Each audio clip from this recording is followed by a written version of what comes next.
नमस्कार, मैं उतार किशोर पांडे और आप देख रहे हैं उत्तर शक्ति टीवी न्यूज।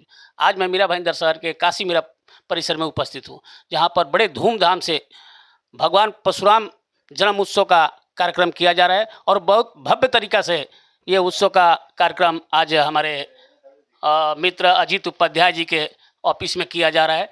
आइए जानते हैं इस उपलक्ष्य में क्या कहेंगे। हर साल की बात इस साल भी, पहले तो भाई सबको जय परशुराम। और आज परशुराम जन्मोत्सव को सबको मैं हार्दिक बधाई और अभिनंदन करता हूँ।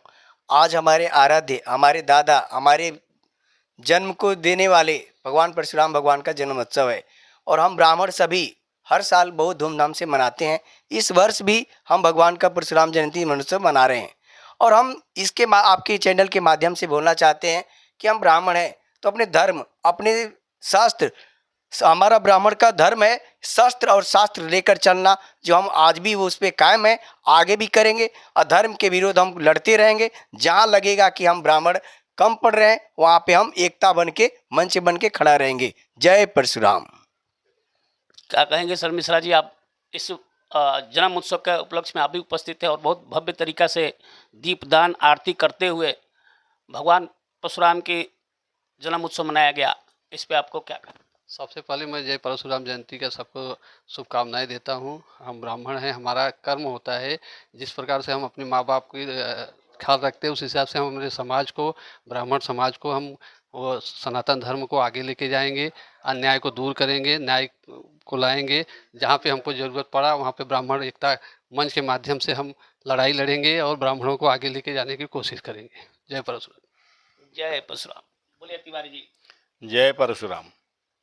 आज हम लोग छठे अवतार के जो है परशुराम जन्मोत्सव मना रहे हैं और आज अब हमेशा ऐसे हम लोग मनाते रहेंगे और हम अपने धर्म सनातन से जो जुड़े हुए हैं जितने ब्राह्मण लोग सब परशुराम भगवान के शरण में हम लोग आराधना करते हैं कि हम लोगों को एकत्र सद्बुद्धि दें रहें हम सब। लेकिन जय परशुराम। लेकिन ये सवाल ये उठता है कि परशुराम जयंती के आज मतलब जन्म उत्सव के अवसर पर सब ब्राह्मण अपन पूजा पाठ करते हैं, एकत्रित होने की बात करते हैं, लेकिन एकत्रित क्यों नहीं होते? ये क्या इसका रीजन है, क्या कारण है इसका? इस पे थोड़ा बताइए। इसमें रीजन यह है कि हम लोग सभी एकत्र होकर के अगर एक दूसरे कांटेक्ट करते रहें, जो है जिस अचानक में जैसे अभी बोला गया कुछ लोग आए कुछ नहीं आए, तो पहले से इसका प्रोग्राम बनाना पड़ता है। एक दिन पहले सारा चीज़ तैयार रखेंगे तो टाइम से लोग आ जाएंगे। क्या लगता है कि ब्राह्मण समाज संगठित नहीं है, इकट्ठा नहीं है, ऐसा कुछ लग रहा है आपको? ब्राह्मण समाज संगठित है, जागरूक नहीं है। जागरूक करने की कमी है हमारी। एक मंच बनाना पड़ेगा तो हम लोग होंगे। ब्राह्मण समाज एक मंच बनाना पड़ेगा। तो ये कैसे संभव होगा? किस तरह से आपका रणनीति रहेगी और ब्राह्मण समाज एक प्लेटफार्म पर आकर के एक सूत्र में बंद करके आवाज़ उठाएंगे, एक साथ में रहेंगे, एक साथ में कोई कार्य करेंगे, एक साथ में सोच और विचार उनकी होगी, कब होगी ये?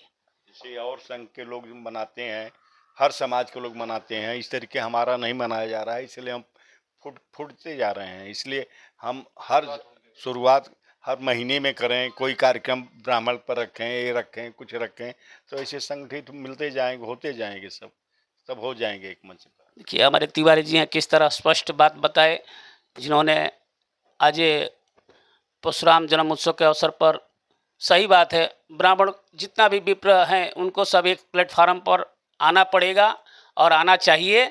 जब तक आएंगे नहीं तब तक कुछ एक सूत्र में और एक धारा में, एक आवाज़ में कुछ काम होगा ही नहीं। सबसे पहले मैं जय परशुराम जी बोल रहा हूँ और परशुराम जी की जन्मोत्सव पे जो आज हम लोग सब एकत्रित हुए हैं, तो हालांकि हम लोग जो ब्राह्मण समाज है आज तक अभी एकत्रित हुआ नहीं है, जहाँ देखिए सब अलग अलग ही होते हैं। तो आज जो संकल्प लिए गए हैं हम लोग ने, ये जो परशुराम जी की जयंती करके आज जो संकल्प ले रहे हैं कि आगे भी हम लोग एकत्रित करने का प्रयास करेंगे, हर लोगों से मिलेंगे, ब्राह्मण समाज से उनसे मिल के उनसे बात करेंगे और अगले साल भव्य और दिव्य करने की तैयारी करेंगे और एकत्रित करने की कोशिश करेंगे लोगों से। जय परशुराम। जय परशुराम।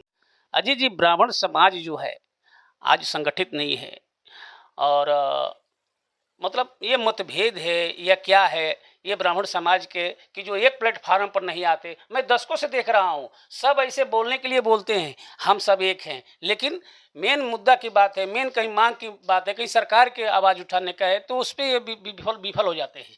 ये क्या देखें भैया हम लोग इसी के लिए ये एक मंच बनाए हैं, और मंच के अंतर्गत आने वाले संस्था में हम लोग कई बाइलाज रखा है। उसमें मेन पहला है कि हम लोग ये संगठन के माध्यम से जो जाति, धर्म और वर्ग संप्रदाय से, जाति से उठ करके आपस में सर्व सुखाय सर्व हिताय का कार्य करने जा रहे हैं।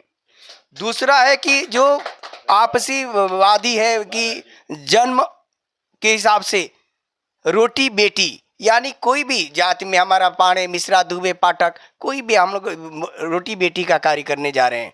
सगाई आपस में करेंगे तो और प्रेम से आगे बढ़ेंगे। दूसरा है कि आपसी में अमीरी गरीबी की जो खाई है, लगता है कि कोई बड़ा है और कोई छोटा है, वो आने वाले समय में वो हम लोग उसको दूर करने वाले हैं।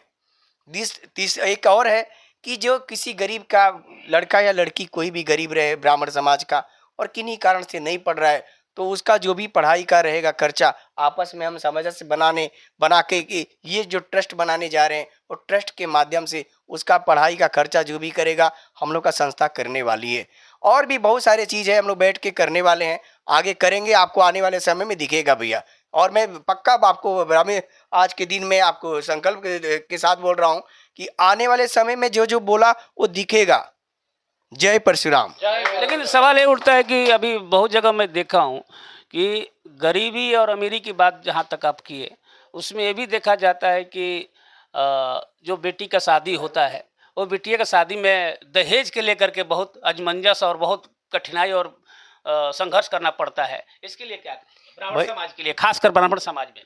ब्राह्मण समाज का जो दहेज प्रथा है ना, जो एक बहुत आज से नहीं, बहुत कुंठित, इसको हम लोग का एक कहा जाएगा कुंठित चीज है, उसको दूर करने का संकल्प लिया जा रहा है। मैं आज रमज्ञा तिवारी चाचा जी बहुत दिन से हम लोग को ये सलाह देते हैं, आज वो संकल्प आ गया है समय कि वो संकल्प लेके, अगर किन्हीं कारण से अमीरी गरीबी की जो खाई, मैंने बोला भी, आने वाले दहेज हम लोग नहीं लेंगे। हम लोग केवल बेटी के रूप में जो भी आ जाएगी वही हम दहेज समझ के अपने आप को गर्वान्वित महसूस करेंगे।